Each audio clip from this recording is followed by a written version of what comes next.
I've been joined now in the studio by Andrew Neil. Andrew, getting in and out of your office in Wapping, both tonight and last night, seemed quite a hazardous business. Isn't that too high a price to pay for new technology? Well, I got here, and the paper will get to you on Sunday as well, so we're doing it. But it is a high price, and it's not a price that I wanted to have to pay. I think rather than regarding it as a high price, though, it's a comment on how difficult industrial and technological change is in Britain. It's very hard to innovate in this country. There is a tremendous resistance to change in itself, and change, especially if it's allied to new technology. Now, in our particular case right now at Times newspapers, that involves a blue-collar print union. But it's equally strong, I think, as the film brought out there, among professional middle-class people too. And I believe that it's one of the single most important reasons why this country's been in decline for 40 years. Can we just look at some of the aspects you've treated in that film? Let's go back to the stock exchange. Surely the essence of an exchange is dealing. It's all right buying a small quantity of shares, you know, using a computer, but large quantity of shares, you don't know who's the seller and who's the buyer. They have to negotiate, look in each other's eyes, and I can't see that ever being done by a computer. Well, to begin with, maybe not, and certainly when big deals are being done, personal contact will be important. And we did say on the film that they probably still like the stock exchange floor to have a good gossip.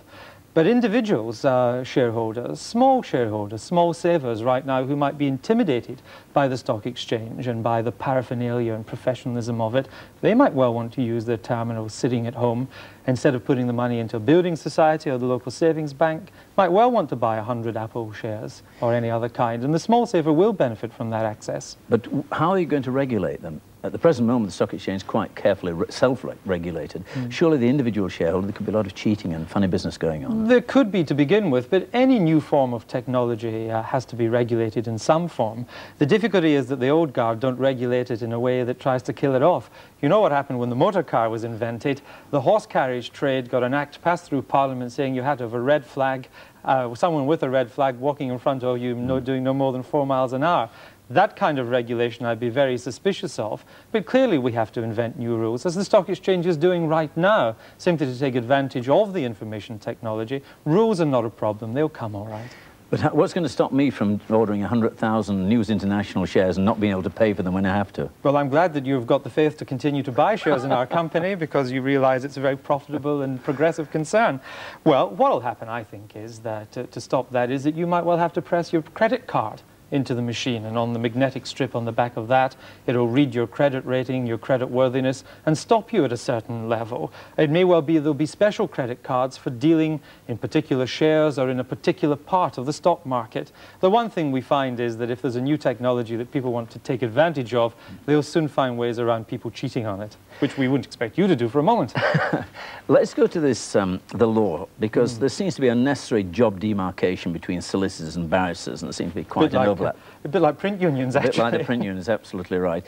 Now, how is this access to information on legal cases and so on going to affect their jobs? You mentioned the business of solicitors and barristers and how it's a bit like SOGAD and the NGA, except they've got slightly clipped Oxbridge accents and wear white shirts instead of print outfits. But it's the same principle. Do you think they need an Andrew Neil to get in there and blow that apart? Oh, I think dealing with Fleet Street's enough for one life for me. I leave the barristers to their own problems. But it is a difficulty, and I think that there are many things where right now you need a solicitor and a barrister that'll be done by a single status legal profession as time goes on. For example, if you're living in a little country town in England or Scotland or Wales somewhere, and you go to the local solicitor, what's to stop in future that local solicitor having the terminal that we saw on his desk and being able to call up the most sophisticated legal advice immediately without having to go to the local big town to get a barrister and get into his network? It'll decentralize and help the small man and should reduce the cost of legal advice. One of the problems, of course, is that in the United States they've got 10 times as many lawyers and a lot more lawsuits,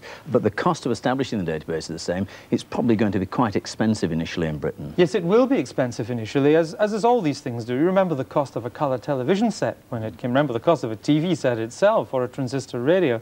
The experience with all these new technology innovations is that the real cost does fall.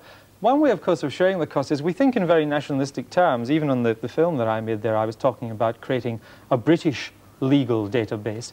What, though, would have been what really could have stopped a British company putting American law onto its database and having American lawyers telecommute via their satellites into a database in London?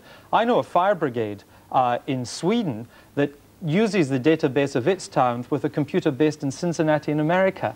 The new data networks that we're talking about are internationally transferable, and so we could be more international in our thinking. Let's get on to the print business. I really take issue about having a computer print out my newspaper at home. I can buy a year's supply of the Sunday Times for £25. That's 10 years for one rather poor quality printer. I don't believe for 1 minute anybody's going to print out their newspaper at home. You can't be serious. Well, you might be right, and I have to say that I have a nagging suspicion that you are.